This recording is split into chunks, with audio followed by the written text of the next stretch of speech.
এই যে বন্ধু 100 নে। এই যে আমিও বন্ধু 100 দিলাম, আরো কালেকশন তো করতে হবে। এই তোরা কিসের কালেকশন করতেছিস? ভাই ওই আমাদের এক স্টাফের মধ্যে আপনি হয়তো বা জানেন না, একটা স্টাফ হলো হসপিটালে আছে, আর গুরুতর অসুখ ধরা পড়ছে, যার কারণে আমরা কালেকশন করতেছি ভাই। আচ্ছা বুঝলাম, আমি 100 টাকা দিয়ে শরীর হলাম।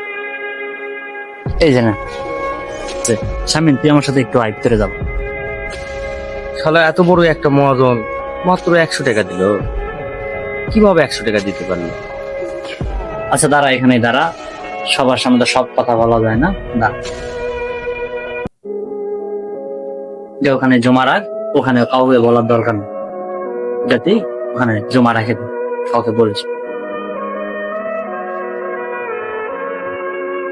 কিরে, ওই বলো এত বড় লোক মাত্র 100 টাকা দিল, আর তোর ওইদিকে কই নিয়ে গেল? না বন্ধু, বলা যাবে না, সেজন্য নিয়ে গেল। না বন্ধু, তোকে বলতেই হবে, তুই ওখানে কি জন্য গেলি?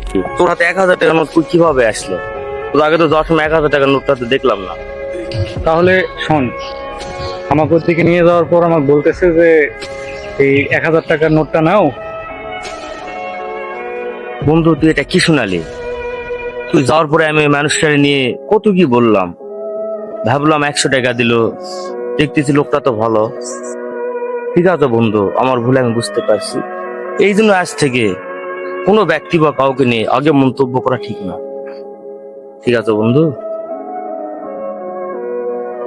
তুই তোর ভুল বুঝতে পারছিস, সেটাই অনেক।